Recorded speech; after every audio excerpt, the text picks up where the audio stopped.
Hello， 大家好啊！由我 K 夫子啊，K 夫子嘅裝修學堂上堂啦。係啦，今日咧就同大家講一講廚櫃同埋廁所櫃嘅台面石啊。咁其實廚房、廁所嘅台面石咧，咁主要分兩類啦，一種就係石英石，一種咧就係無縫石。咁啊，各有各嘅優點。咁今日咧我淨係講石英石嘅啫，因為我都比較推薦石英石嘅。係啦，首先啦，石英石嘅話咧，佢款式係非常之多嘅。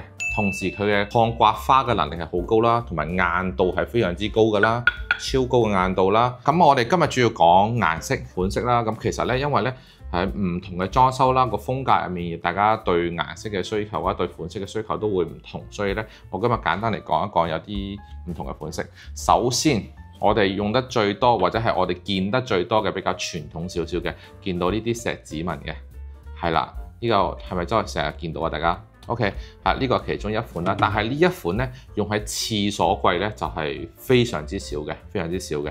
好啦，第二種有雲石紋嘅，係啦，雲石紋嘅話咧呢一款都用得非常之多，而家更加偏向於主流添，係啦。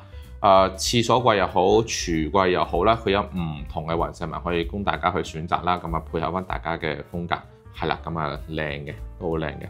好啦，另外啦就係正色系列啦。正色系列除咗一般我哋白色啊、灰色啊、黑色啊呢啲嘅話咧，其實仲會有啲比較新少少嘅顏色啦，譬如我哋講嘅莫蘭迪色系啦，係咪？咁佢正色咧，佢都有分到令面同埋瓦面嘅，係啦。令面嘅話咧，咁啊相對易打理啲啦；瓦面嘅話咧，佢嘅抗油污嘅能力或者係清潔去抹佢嘅能力，抹佢嗰陣時咧就會相對難抹少少，因為始終佢瓦面嘅話咧，佢入面有啲好類似磨砂咁嘅，咁一啲油食咗落去就相對就會比較難抹少少嘅。除咗呢啲比較正統之外咧，其實仲會有啲比較特別少少嘅，咁啊呢個就非常之考驗人哋去用佢啦。